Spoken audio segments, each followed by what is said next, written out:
Show. Guys, do you remember Peter Bunting when he gave up on the security force of Jamaica and literally gave the fate of Jamaica to the hands of the criminals to decide whether they want to burn it down or uphold it? Remember this. Watch this video. After 15 months, I am convinced that the best efforts of the security forces by itself will not solve the crime problem in Jamaica. But it is going to take divine intervention, touching the heart of a wide cross-section of the society. Talk the truth to God love Jamaica. Now give the fate of Jamaican stability and safety to the fate of the criminal, because him give up. Him does not know what to do anymore. The security force cannot match the criminals in Jamaica. So him give up. Now why Mr. Bunting is here after the JLP took this over and literally reducing the crime rate, the murder rate, attacking these criminals head on, getting rid of gangs that were deemed untouchable. Him coming out, giving congratulatory message to, the JCF. It's like a dog returning back to his own vomit because he expel the JCF as a last cause. Now he's giving a congratulatory message to JCF. And the most bad mind part too, him now give credits to the Jamaica Labour Party in criticizing it, Jamaica. Can you believe? And Dr. Chang. Watch this. The opposition publicly commends Commissioner of Police Kevin Blake and the entire Jamaica Constabulary Force team on the significant 35% reduction in reported murders for the first quarter of 2025. This performance demonstrates what the police can achieve with professional, targeted, and data-driven policing methods. Relying primarily on the powers given to them under the JCF Act, the police are now substantially more effective in containing murders than when the wasteful and unproductive states of emergency were being used as a serial and routine tool of policing. The PNP's principled stance in not supporting the 90-day extensions, together with the various core challenges by us and others, have curtailed the use of SOEs since 2023. The few declarations since have been short-lived and merely performative. We bemoan the unnecessary loss of life that occurred during the years when the JLP administration stubbornly refused to abandon the SOE policy. This resulted in 2,300 more murders occurring, a 25% increase than if they had even just maintained the average annual number of murders that the JLP administration inherited from the previous PNP administration. Consequently, Prime Minister Andrew Holness now holds the dubious distinction that more Jamaicans have been murdered under his leadership than in 2 terms under any previous Prime Minister.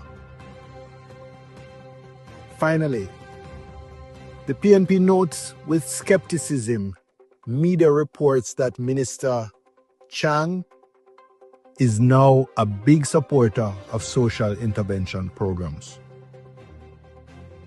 This JLP administration discontinued or defunded all the flagship social intervention programs which they inherited in 2016, such as the Unite for Change initiative, the Citizen Security and Justice Program, CSJP, and the Peace Management Initiative.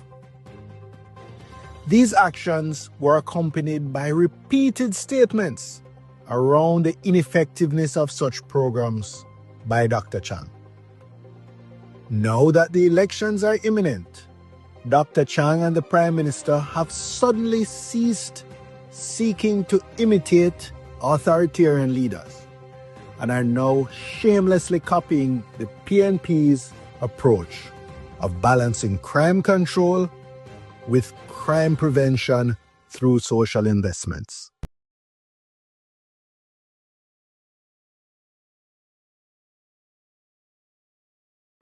Nor Dr. Harris Strong. In fact, Peter Bunting is criticizing the security minister, a minister that is doing a splendid job, who is doing better than him when he was in this same booth, where he had to cry like a baby boy at NCU. Also, a lady also told me that one of the worst things that ever happened to Manchester is Peter Bunting. The day when Peter Bunting left Manchester, it would be a day where Manchester will start to see its true potential. And I am going to say also the mayor, the Mandeville mayor, watch out for stop progress, watch out for stop the park that the Prime Minister want to put in Mandeville. He's trying to stop it and use some form of force, like, and we can get this strength from. But listen to how Dr. Andrew Holness put Mr. Bunting in his place. You know? Tired of this man. I don't just come and take figures glibly. I take my responsibility seriously. Now you better, as Minister of National Security, stop this nonsense of telling people about, well, it is all our responsibility and nationally we must join together. When I was leader of opposition of government business, I came to you, Mr. Bunting, and I, Mr. Speaker, member from Central Manchester, and I sat with you when this nation had the greatest opportunity to bring crime under control. I came to you and I sat with you and I said to you, join us. We have criminals on the retreat. We were uprooting the criminal gangs. And I asked you, please join with us then to extend the state of emergency into St. Catherine, where we would have been able to deal with one of the most dangerous criminal gangs in Jamaica. And you, member from Central Manchester, refused. Had we done that, we would have uprooted the most dangerous criminal gang in Jamaica. And today, Jamaica would have benefited from but you played politics then, and you are trying to play politics now. I will not allow you to do it. Jamaica will not allow you to do it. Don't ever come in here and try to bring politics in this. Don't disrespect me. You're out of order. There can be no real economic growth, no true inclusion without security. For too long, violent crime has cast a shadow over our progress, stealing the potential of young lives and holding back our economic transformation. Thankfully, we can now say the tide is turning.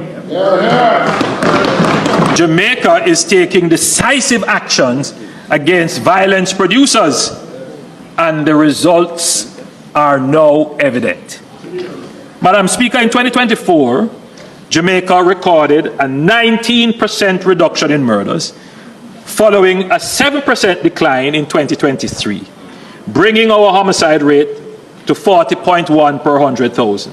While still high, we are now outperforming some of our regional peers, a stark contrast to 2016, when Jamaica had the highest crime rate in the Caribbean at 50 per 100,000. Unlike much of the region, where homicide rates are currently surging past ours, we have reversed the trend. And now other countries are studying our approach to reducing violence. Notably, Madam Speaker, the 2024 Christmas season was the safest in 20 years, with just 6 murders recorded during the Christmas week.